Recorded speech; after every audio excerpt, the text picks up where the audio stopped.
आज भारत देश के 78वें स्वतंत्रता दिवस के अवसर पर बीदर के डीसी कार्यालय में स्वतंत्रता दिवस मनाया गया। बीदर डीसी शिल्पा शर्मा ने तिरंगा लहराया। इस अवसर पर डीसी कार्यालय में स्थित सभी विभागों के पदाधिकारियों के अलावा Shiv Sharanappa Wali, Shiv Kumar Shilvan, district Waqf advisory committee के चेयरमैन एवं NSUI के state general secretary Mohammad Firoz Khan, Bidar Waqf अफसर मोहम्मद शाहजान के अलावा अन्य लोग उपस्थित रहे। इस अवसर पर डीसी शिल्पा शर्मा ने स्वतंत्रता सेनानियों को श्रद्धांजलि अर्पित की और संबोधित किया। केपी न्यूज के कैमरामैन पपुराज का कवरेज। ಶುಭಾಶಯಗಳು।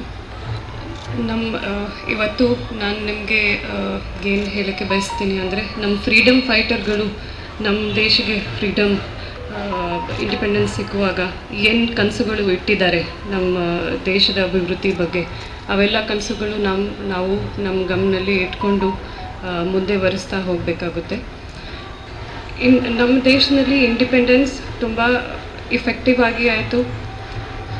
ಬೇರೆ ಬೇರೆ ದೇಶಗಳಲ್ಲಿ ಇಂಡಿಪೆಂಡೆನ್ಸ್ ಆದ ನಂತರ ಕೂಡ ಎಲ್ಲ ಜನರಿಗೂ ವೋಟಿಂಗ್ ರೈಟ್ಸ್ ಸಿಗಲಿಲ್ಲ. ಆದರೆ ನಮ್ಮ ದೇಶ ಒಂದೇ ದೇಶ, our country is the only country ಎಲ್ಲಿ ನಮಗೆ ಇಂಡಿಪೆಂಡೆನ್ಸ್ ಸಿಕ್ಕ ತಕ್ಷಣ ಎಲ್ಲರಿಗೂ ವೋಟಿಂಗ್ ರೈಟ್ಸ್ ಕೊಟ್ಟಾಯಿತು.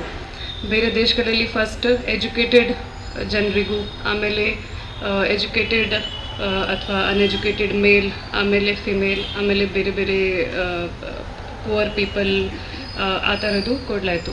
ಬಟ್ ನಮ್ಮ ದೇಶದಲ್ಲಿ ಇಂಡಿಪೆಂಡೆನ್ಸ್ ಆದ ತಕ್ಷಣ ಶ್ರೀಮಂತ ಆಗಲಿ, ಬಡವರು ಆಗಲಿ, ಎಜುಕೇಟೆಡ್ ಆಗಲಿ, ಅನ್ಎಜುಕೇಟೆಡ್ ಆಗಲಿ, ಮೇಲ್ ಆಗಲಿ, ಫಿಮೇಲ್ ಆಗಲಿ, ಯಾವುದು ರಿಲಿಜನ್ ಆಗಲಿ, ಎಲ್ರಿಗೂ ವೋಟಿಂಗ್ ರೈಟ್ಸ್ ಕೂಡ ಸಿಕ್ತು.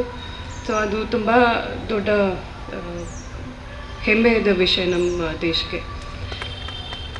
ಅದ್ರ ಜೊತೆಯಲ್ಲಿ ಬ್ರಿಟಿಷರ್ಸ್ ನಮಗೆ ಸ್ವಾತಂತ್ರ್ಯಕ್ಕಿಂತ ಮುಂಚೆ ನಮ್ಮ ದೇಶ ಮೇಲೆ ಬ್ರಿಟಿಷರ್ಸ್ ರೂಲ್ ಮಾಡಿದ್ದಾರೆ. ಆದರೆ ಆ ದೇಶದಲ್ಲಿ ಮಹಿಳೆ ಪ್ರಧಾನಮಂತ್ರಿ ಬಗ್ಗೆ ಮಾತಾಡಬೇಕಿದ್ರೆ ಅಲ್ಲಿ ತುಂಬ ಲೇಟಾಗಿ ಆಯಿತು. ನಮ್ಮ ದೇಶ ಯಾರ ಮೇಲೆ ರೂಲ್ ಮಾಡಿದರು, ಫಸ್ಟ್ ನಮ್ಮ ದೇಶದಲ್ಲಿ ಇಂದಿರಾ ಗಾಂಧೀಜಿ ಅವರು ನಮ್ಮ ದೇಶದ ಪ್ರಧಾನಮಂತ್ರಿ ಆಗಿದ್ದರು. ಆಮೇಲೆ ಮಾರ್ಗರೆಟ್ ಥೆಚರ್ ಬ್ರಿಟಿಷ್ ಪ್ರಧಾನಮಂತ್ರಿ ಆಗಿದ್ದರು. ಸೊ